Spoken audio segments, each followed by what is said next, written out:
Hi guys, I'm Laura Vitale, and on this episode of Laura in the Kitchen, I want to share with you my sort of take on Belgian waffles. Now, I have made some plain old regular waffles here before in Laura in the Kitchen, but I did mention in that video that for me, Belgian waffles and regular waffles are a bit different.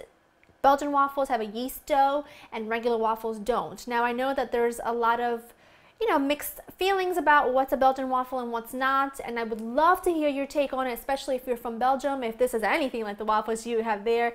I don't know, I've never been there, but for years now, these are what I make, and I think they're absolutely fantastic. They have an amazing texture, they taste delicious, and I promise you they're worth every bit the effort, which really, there's hardly any effort that goes into it. They're really, really easy. You're gonna start off with some cake flour. I've got cake flour here, and I've got a pinch of salt. I've got a couple of eggs that I've separated into whites and yolks. I've got some granulated sugar. I've got a little tiny bit of sugar there with some active dry yeast, vanilla extract, melted butter, and whole milk that's been warmed up to about 115 degrees Fahrenheit. Now the first thing I'm going to do is I'm going to take my yeast and a little bit of sugar. I'm going to pour that, or sprinkle that I should say, over the milk.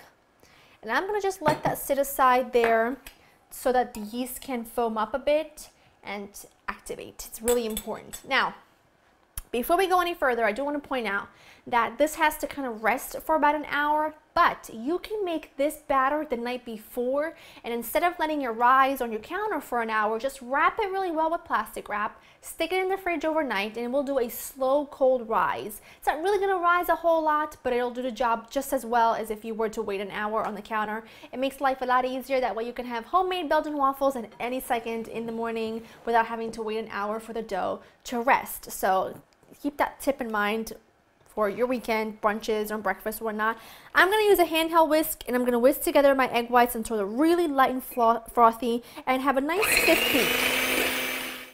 My egg whites are nice and frothy. I'm going to set this aside for just a minute. My yeast, as you can see, is just gorgeous. I mean, this might not look gorgeous to a lot of people, but when I see yeast activated, I get really happy because I know that whatever I'm making is going to turn out to be wonderful. Because when you're working with yeast, just remember that you can kill it if the liquid is too hot, or if it's too cold, it won't activate. And you also want to make sure it's not expired.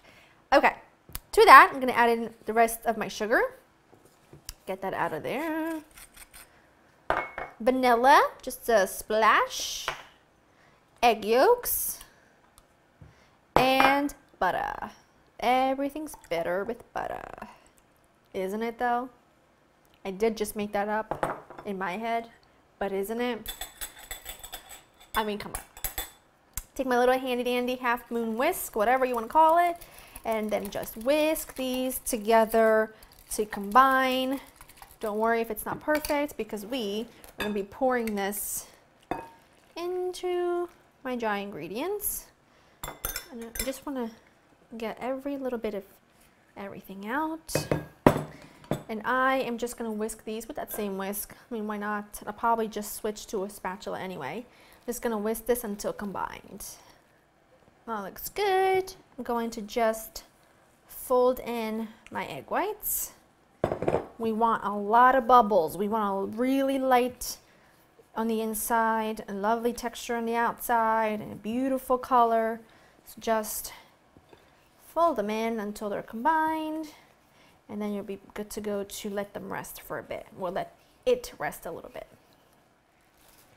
I'm going to cover this with some plastic wrap, and I'm going to set it somewhere to let it rest for around an hour or so. Now this is the point where you've made your batter. Cover it, pop it in the fridge until tomorrow morning. It'll do its job perfectly fine.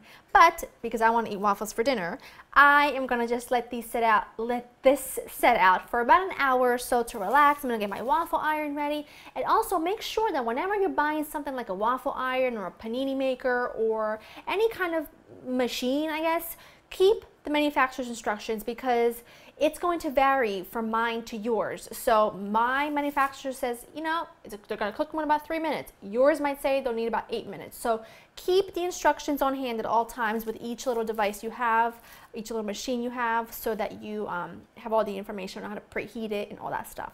Just figured I'd pass that up. Anyway, I'm just going to let this rest, and then we'll get going on making our waffles. That is some gorgeousness right there. I've got my waffle iron preheated, and I have it sprayed with a little bit of spray. Now I'm just going to take my little ladle. Oh, look at this stuff. You know it's going to be fabulous with those bubbles. Let me just put little tiny dots. Mine takes, to be honest, I don't even know the amount of dough mine takes or batter. I'd say maybe 1/4 to 1/3 of a cup each. Something along those lines. And I am making a mess while I'm at it, but that's okay. I'm going to put the lid on and let this cook until it turns green and they're ready to be taken out. And I'm going to continue to cook them and show you what they look like when they're done and when they're ready to be served. Oh, look at those babies. Now, quick tip for you. When you take waffles off of or out of your waffle iron, make sure that you place them on a wire rack so that it can cool all around. That way the bottoms don't get soggy. They stay with a really nice texture.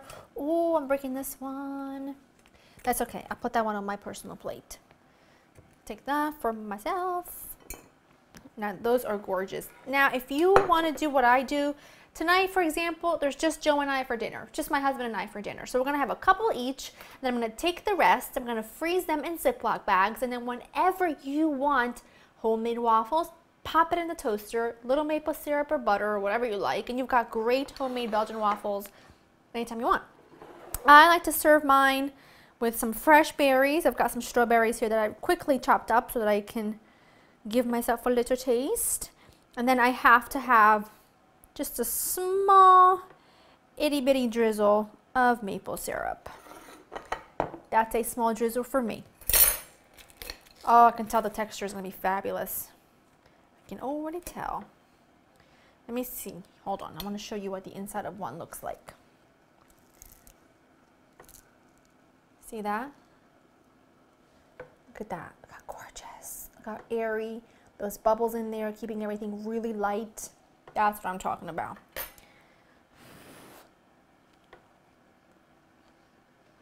Mmm. Mmm. Mmm. Mmm. So delightful. You will love this. They are absolutely fantastic. Not too sweet. Really wonderful texture. LauraInTheKitchen.com will have the recipe for you. I hope you've enjoyed spending time with me, and if you do make a version of your own, make sure you leave it down below because I love to know what your take on Belgian waffles are. Hope you've enjoyed spending time with me, and I'll see you next time. Bye-bye.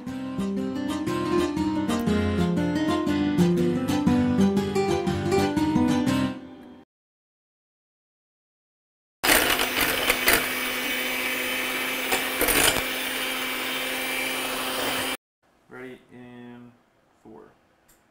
My yeast. This is yeast. Those are egg whites. Ah!